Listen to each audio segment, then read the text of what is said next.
ये कहानी है 1938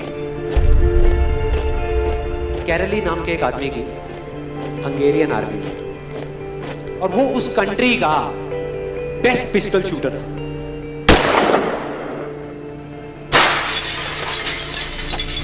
जितनी भी नेशनल चैंपियनशिप्स हुई थी उस कंट्री में, उसको वो जीत चुका था। और सबको ऑलमोस्ट कंफर्म था कि 1940s में जो ओलंपिक्स होने वाले हैं उसमें गोल्ड मेडल केरली को ही मिलेगा। और उसने सालों से ट्रेनिंग करी थी। उसका एक ही सपना था, एक ही फोकस था कि मुझे अपने इस हाथ को दुनिया का बेस्ट शूटिंग हैंड बनाना है, बेस्ट बनाना है, बेस्ट बनाना है। और वो कामयाब हो गया, उसने बना लिया बेस्ट शूटिंग हैंड। सिर्फ 2 साल का फर्क था। 1938 में एक आर्मी का ट्रेनिंग कैंप चल रहा था। क्योंकि वो आर्मी में था तो एक एक्सीडेंट हो गया।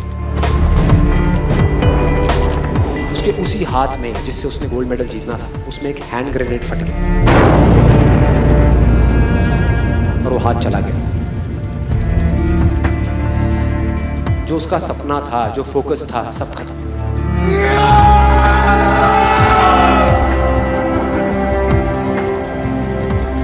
उसके पास 2 रास्ते थे। एक तो ये कि वो बाकी की पूरी जिंदगी रोता रहे और कहीं जा करके छुप जाए, या अपना जो गोल था जिस पे उसने फोकस किया हुआ था उसको पकड़ करके रखे। तो उसने फोकस किया उस पे नहीं जो चला गया था, जो उसके पास नहीं था। उसने फोकस किया उस पे 9 में वो वापस आया। नेशनल चैंपियनशिप्स हो रही थी वहीं पे हंगरी में, और बाकी भी बहुत सारे पिस्टल शूटर्स थे वहां पे।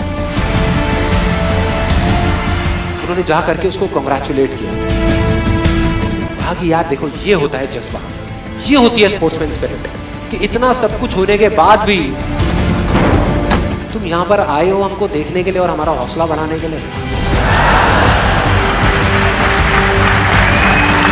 किसी को नहीं पता था कि वो 1 साल से अपनी ट्रेनिंग कर रहा था लेफ्ट हैंड की, और उसने जवाब दिया, मैं यहां पर तुम्हारा हौसला बढ़ाने नहीं आया, तुम्हारे साथ कॉम्पीट करने आया हूं, तुमसे लड़ने आया हूं, तैयार हो जाओ। और कंपटीशन हुआ। बाकी सब वहां पर जितने भी लोग थे वो कॉम्पीट कर रहे थे अपने बेस्ट हैंड से। ये कॉम्पीट कर रहा था अपने ओनली हैंड से, ओनली हैंड से। कौन जीता? The man with the only hand, केरली जीत गया।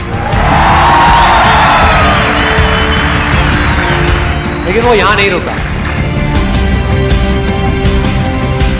उसका गोल क्लियर था कि मुझे इस हाथ को इस कंट्री का नहीं, इस पूरी दुनिया का बेस्ट शूटिंग हैंड बनाना है। उसने अपना सारा फोकस उठा करके डाला 1940 पे, जब ओलंपिक्स होने वाले थे। लेकिन 1940s के ओलंपिक्स कैंसिल हो गए वर्ल्ड वॉर की वजह से।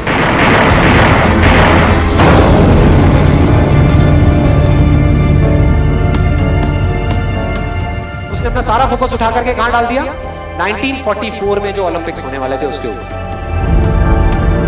और 1944 में जो ओलंपिक्स होने वाले थे वो भी कैंसिल हो गए वर्ल्ड वॉर की वजह से। फिर से कैंसिल।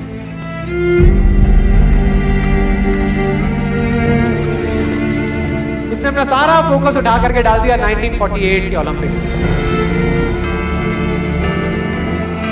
1938 में उसकी एज थी 28 साल, 1948 में उसकी एज हो चुकी थी 38 इयर्स।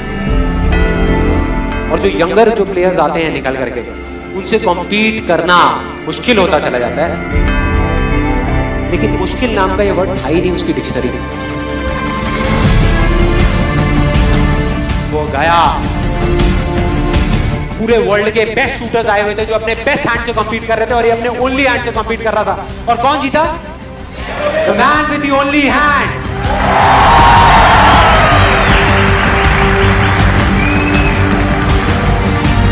लेकिन वो तब भी नहीं रुका।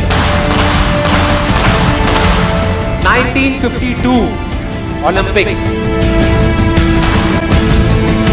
दोबारा कॉम्पीट किया उसने, और इस बार गोल्ड मेडल कौन जीता? गैरल ली। 4 साल बाद दोबारा से, और पूरी की पूरी हिस्ट्री को बदल करके रख दिया ओलंपिक्स।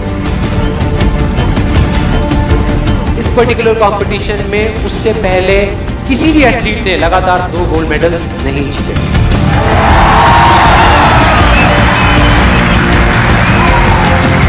अब किसी भी लूजर के पास चले जाओ, उसके पास लिस्ट होगी बहानों की कि मैं इस वजह से फेल हुआ अपनी लाइफ में, इस वजह से मैं कुछ नहीं कर पाया, बहुत लंबी लिस्ट है।